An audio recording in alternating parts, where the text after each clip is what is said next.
Hi, welcome to Versus. My name is Wally, and joining me today to comment on their match with the Last Pride, we've got Drunk and Cry from There Is a Cow Level um, to comment on a game that took place during the latter season leading up to the Guild Wars Faction Championship to cap off Cow's exuberant climb of the ladder during this time. Also, a special welcome to Midge, who has just joined the Versus commentary staff. Hi, Drunk. Hi, Cry. Hi, Midge. Hi, Hello. everybody. Hello. Good to have you on the show. So I know that this match took place a little bit ago, but I just wanted to sort of start off the commentary by getting your thoughts on what it was like to play against EvIL. I'm assuming this is the first time you've played against them? With these group of Um, people for me. yeah, I've played against EvIL several times in other seasons. Never really beating them or getting close to beating them. Neither have I. Oh, and this video is, well, this particular match is, I guess, quite a change from that, given um, the sort of how the match goes. Yeah, I think we knew we had a pretty good chance of at least staying alive versus EvIL this time. Um, I don't think anyone knew that we were going to pretty much control the game, though. Not at all. It seems like they came out a little bit weaker than normal. We don't really know why.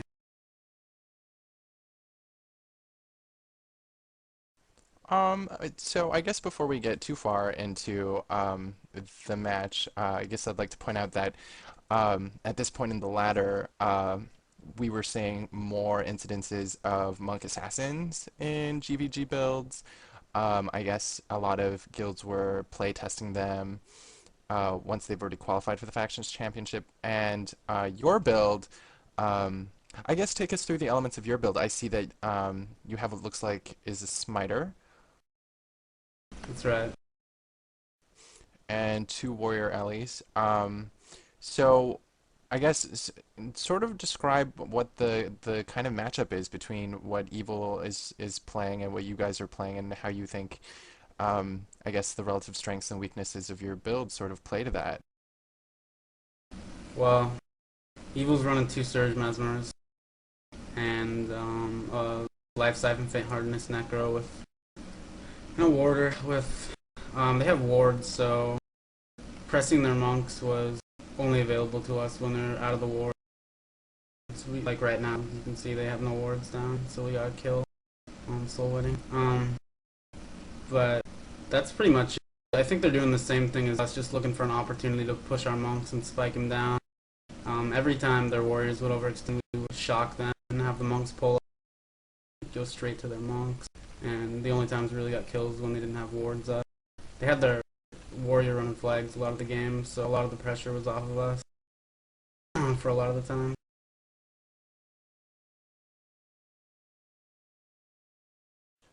So as you're playing monk for Cow Drunk, I'd be interested in getting your thoughts as to the different play styles between a monk mesmer build and a monk assassin build.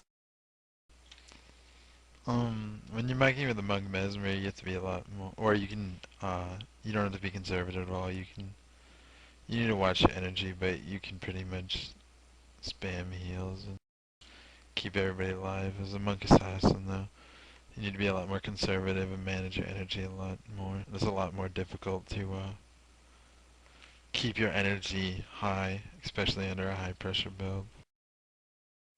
I guess the challenge being that for a monk assassin, there actually aren't any way or skills on the bar to actually generate energy, and that most of its effectiveness has to come from efficient casting and use of skills.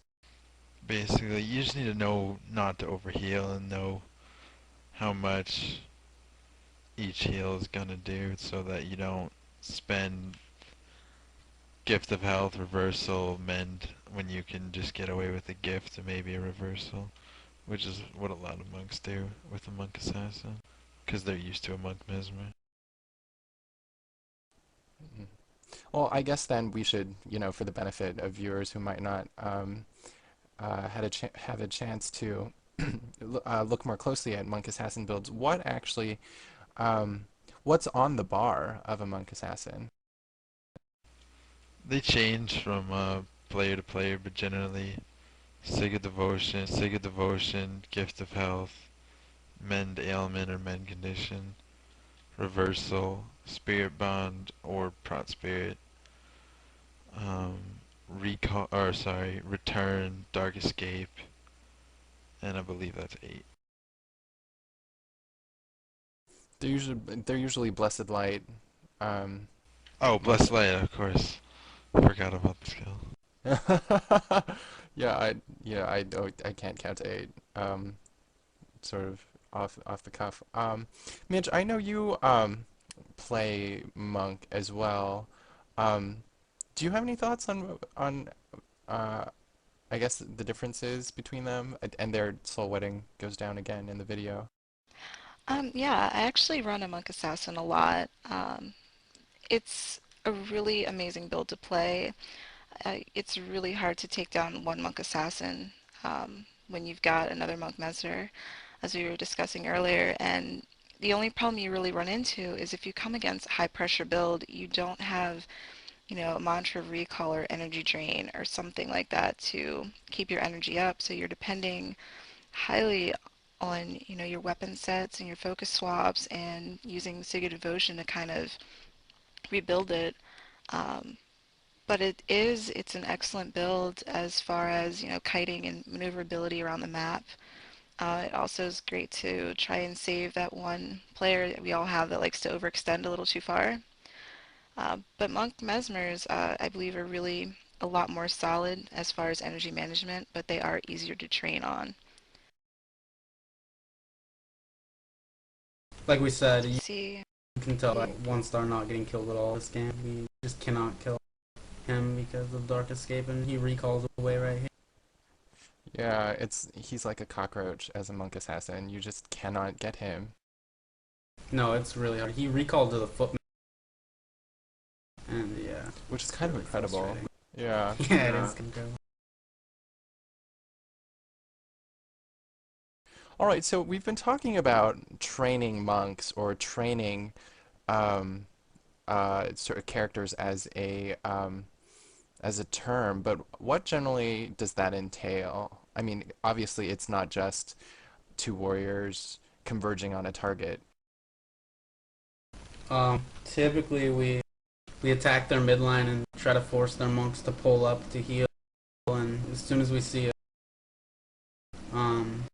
we see an opportunity, when a monk's out of a ward or pushed up a little bit too far, we will gale the opposite monk and just unload adrenaline, put all damage on that monk.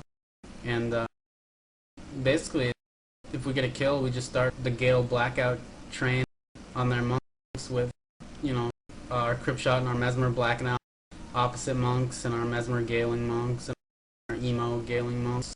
And we usually try to get a few kills within 10-second span, and if we can, get off of the monks and go back to their midline. But I mean, that's about it. It's just the entire team doing whatever they can to get their monks down in the shortest amount of time possible.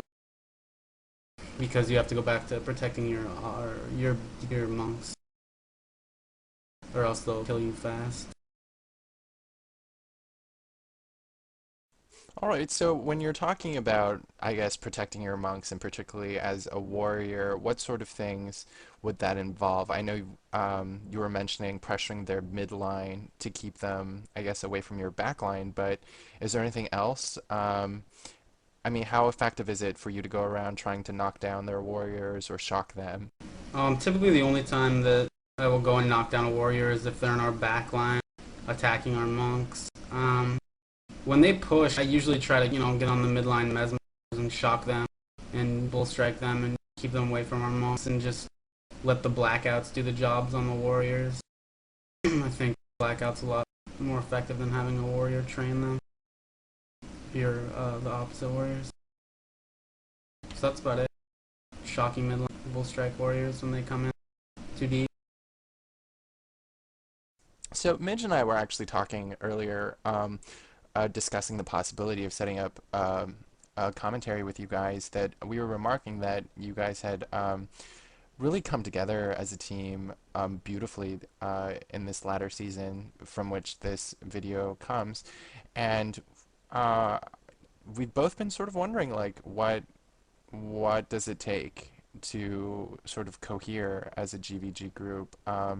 What level of coordination? Um, I mean, how do you guys improve? And how do you guys work on that? Practice is really the only thing that makes us improve. I think we spent a lot of time focusing on the same build this season and having people play the same classes. And like you said, coordination is a huge part of it. Targets need to be blacked out at the right time. Everyone's got to be on the same page when you're trying to push their monks, and everyone's got to understand what to do and how to get kills. And I think just experience, good leadership, having everybody on par with what everybody else is doing, communication. Um, yeah. Drunk, you have anything to say? I think that since Cry and Siglet and Champ have all been in top guilds, and they're Cry and Siglet in particular are pretty much our leaders. Cry more so. They know what to do in most every situation. I think that's a big part of why we're so successful. All right, and so when we're talking about practice, obviously it doesn't mean just, hitting the arrange guild battle button over and over again and just sort of, going in and trying to beat things down. Like, what does that involve? Like, how do you sort of analyze how games went? Do you talk about that during, right after the match or after a day of playing? Or do you guys sort of set goals as to what you want to do, like, or what you want to focus on or improve on, like, in each game? What is the method of your practice, I guess? When we lose games, we look at the game and go over what went wrong and how we could have and should have prevented it. A lot of the practice, like you were saying earlier, is just us having better timing with our coordination. The better coordination you have, the easier it is to kill targets. And I mean, that's pretty much it. We spent the season practicing with our Mesmer and our Ranger, getting the pushes down with our warriors so we could, kill things properly and quickly. Um, yeah, So I was, yeah. Oh, sorry. Go ahead. I'm just gonna say that's pretty much what our practice was just pushing monk more or less and making sure we're defending at the right time. So as we were discussing before starting this commentary, Cal actually has a really interesting guild history in terms of its entry into GVG. Could you talk about that a little bit more? Oh yeah, we started out as a Tombs guild, and we had pugged a few times and got into the top 50, and after that we just started guesting a higher level of players from who were previously playing with us, and as of the player group we got better. The mistakes went down a lot more, and we started to win games against good teams, and that's pretty much it. Better players usually helps quite a bit.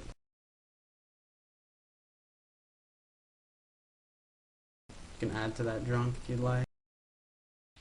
Basically, we would always lose because of one in particular person earlier in the season, and then just kept replacing and replacing till we got a core 8 that worked well We really had against good trouble with some teams. people not following directions, flag runners running in when we tell them not to, things like that, and just ended up And making replacing them. stupid decisions. Oh yeah, Uh, that's all crazy. Now, what would you guys say? I know a lot of people wonder as well, um, the condition in your vent channel when you guys are going in. Like, how do you set the mood, and what is it like when you're playing and you're calling your strats and you've got, people everywhere on the map all kind of working together, is it kind of like a mellow setting, or is it really high energy? And maybe kind of explain how the condition of your event is as opposed to other guilds. In between matches, when we're waiting for a match, we normally always like tell jokes, and I think that's makes it a lot more calm and a lot more mellowed out. Nobody like rages at anybody really anymore. And in between a match, Um, we'll just tell stories and stuff, and it makes it more fun. yeah, during It the sounded match, like it's actually someone just. Oh, no, go pretty high ahead. It just pace. sounded. No, I was just gonna say, during the match event, usually we have a lot of people talking, a lot of things going on at once, and it's usually pretty fast-paced event. Sometimes we have trouble because so many people are talking at once, but it's generally pretty mellow. Except when we lose, things aren't so great.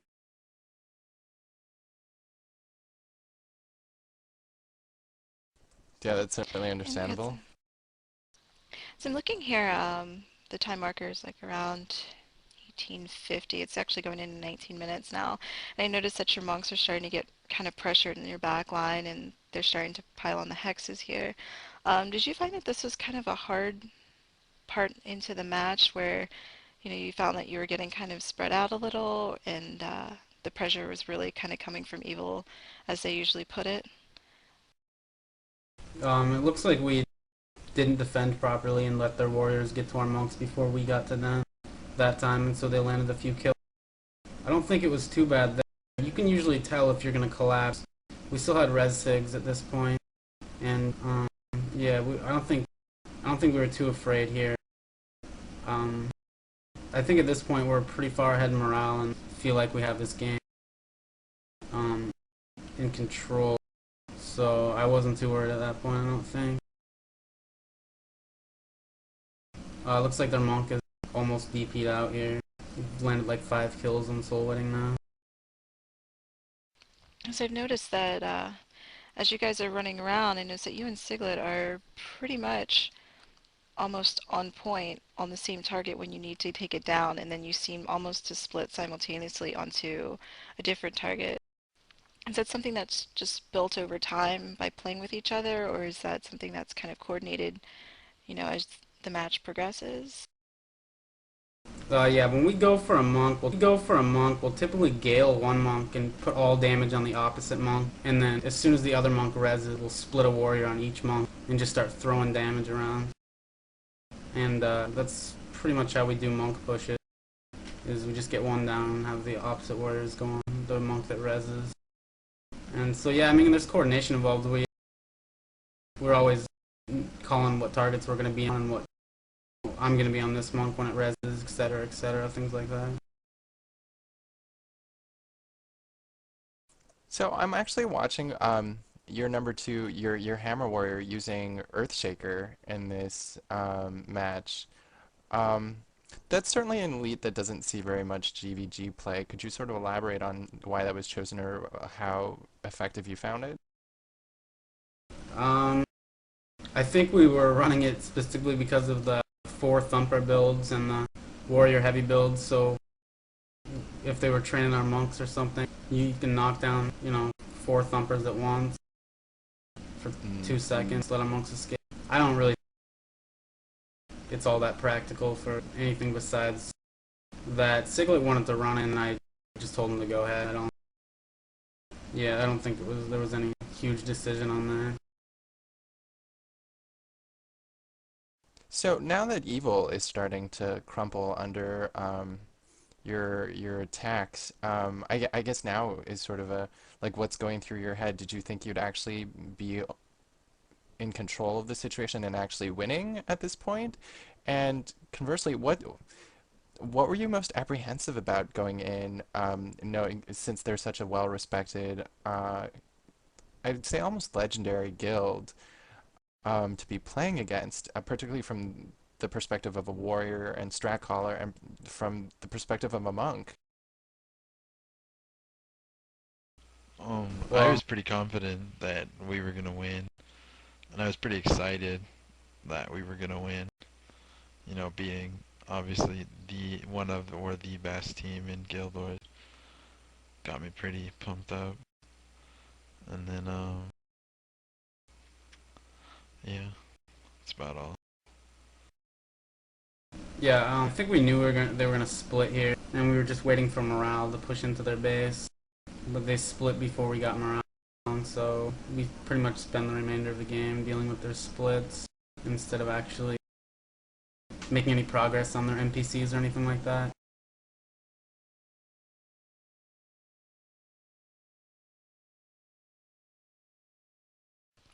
I do notice here at this mark that there's a lot of hexes on your team, and Siglet's dropped down, and the pressure's kind of heavy on your runner here.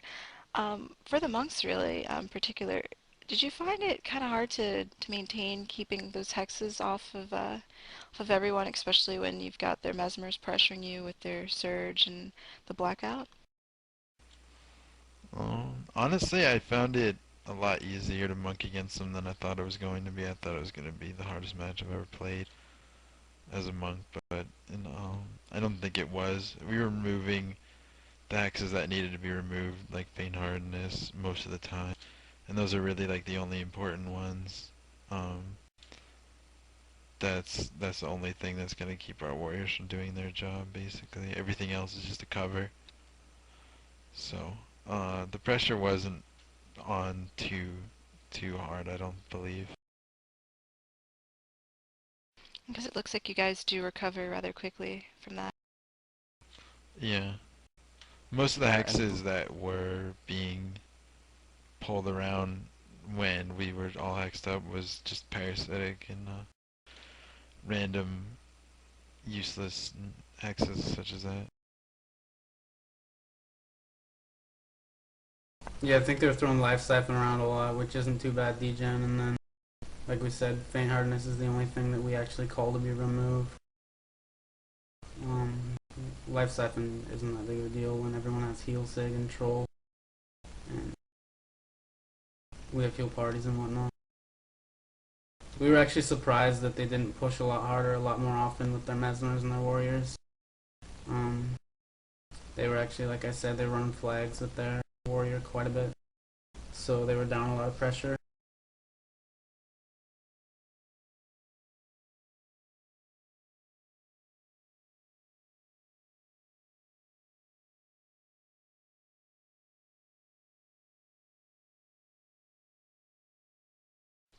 Because it does seem that they are kind of split, and if you guys did cat out one of their mesmers here.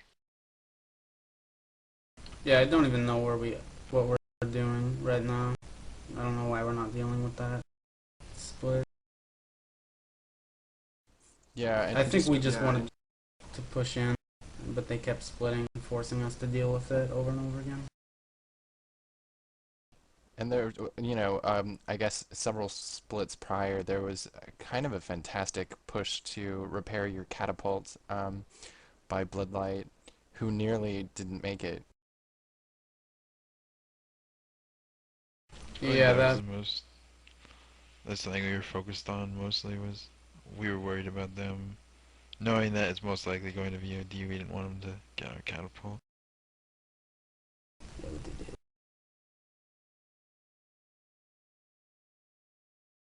Once again, they're just splitting here. Um, I think they know that it's pretty much a lost cause for them, but they're just trying to stall till VOD and hopefully come out with better VOD tactics, which they do, unfortunately. But yeah, they do a pretty good job of stalling us and making us chase around their teams till VOD. So at this point, given that we know what's going to happen, do you see the signs of what? I guess were you aware of what they were attempting to orchestrate at this point when you were playing? And does that seem, I guess, do the signs seem there now that you're looking at this in retrospect? Oh yeah, we definitely knew they were gonna try to gank our guild lord and get on the catapult to stop us from going back. Um, it's pretty common, straightforward tactic every guild pretty much tries to use nowadays. Um, miscommunication really threw us off towards the end of the game where we thought it's coming up here in a few minutes, but we thought one team was dealing it and they thought we had already sent people back. Um, I don't know. The splitting gets a lot more frustrating than actually playing 8v8 because you're constantly trying to adapt to what they are sending and they're mixing things up and changing their split over and over again. They aren't too. They're at this point they're so DP'd that they can't really split effectively, and they're just trying to cat our runner at this point to try to get morale. But I think both their split teams collapse here. So when you do go into a splitting mode, what then needs to change with your communication? Both teams just need to be saying if they need help or if they need more or if they need a different character than what we had originally sent back.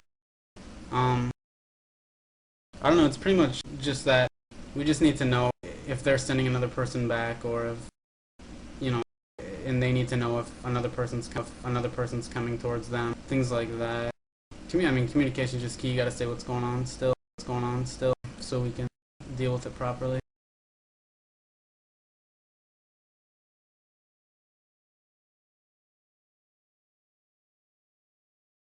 This is depressing watching this match, watching the end. Yeah, it's really quite something. Yeah, it is. Mm. I think everybody thought, all of us thought we were gonna win. We were all excited, and then just to Do you feel see that the that led outcome to of the match. making mistakes? Um, I Maybe. think it might have led to the end mistake, the biggest one. I mean, we knew what they were doing. Just no one dealt with it at all. The entire team knew they had two warriors going into our base. Um, it's gonna show it here in a few minutes. But yeah, just nobody dealt with the split. So right here is where Last Master and Bloodlight just go straight past Champ there and Hope, who are firing the cat on their NPCs. And CI was under the impression that they were going to follow them into our base and just kill them. And I guess they were under the impression we were going to send a monk back. Neither of which happened. This is while EvIL's team pushes up on us here to try to cat us from stopping us from going back into our base and saving our guild lord. There's them going into the back of our base now. So it appears that Yep, Soul absolutely. Wedding's actually DP'd out here. He's Yeah, been Soul DP'd Wedding's for a actually been while. DP'd like the 20-minute mark. They've been hard rezzing.